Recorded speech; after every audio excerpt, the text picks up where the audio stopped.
Rydyn ni'n byw mewn oes wybodaeth. Ond a yw ragor o ddata'n helpu i'n gwneud ni'n fwy diogel, neu'n gwneud ni'n agored i risgiau a bygythiadau newydd? Sut allwn ni ddefnyddio'r holl ffynonellau gwybodaeth sydd ar gael heddiw i'n helpu ni reoli'r argyfyngau a'r ansicrwydd sy'n effeithio ar ein bywydau ni'n lleol, yn genedlaethol ac yn byd-eang yn well? I ateb y cwestiwn hyn, mae Mhrifysgol Caerdydd wedi sefydlu'r Sefydliad Arloesedd Diogelwch, Troseddu a Chyd-wybodaeth i feithrin dealltwriaeth well o sut mae dateiddio cymdeithas yn creu heriau a chyfleoedd newydd yn maes diogelwch y cyhoedd. Mae'n cynllun yn ryngddisgyblaethol ac mae'n gwaith ni'n canolbwyntio ar 4 maes. Mae'n sefydliad ar wyddor yr heddlu'n arloesi mwyn atal ac ymateb i droseddau cenedlaethol a rhyngwladol yn well.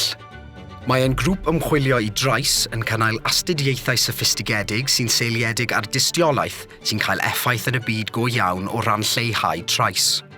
Mae'n grŵp dadansoddeg ddosbarthedig a gwyddor gwybodaeth ar flaen y gad o ran manteisio ar ddeallusrwydd artiffisial ar gyfer y sector amddiffyn. Ac mae'n rhaglen ymchwil wybodaeth cyfathrebu strategol a ffynonell agored yn herio wybodaeth a gwaith gwirdrwy gwybodaeth sy'n ceisio dilynwadu niweidiol ar ein hetholiadau democrataidd, gan gynnwys ein polisïau ni ar iechyd cyhoeddus, newid yn yr hinsawdd a diogelwch cenedlaethol. Mae'r 4 thema hyn yn rychwantu materion sy'n amrywio o blismona yn y gymdogaeth i ddiogelwch cenedlaethol a rhyngwladol, gydag arloesedd wrth galon pob un.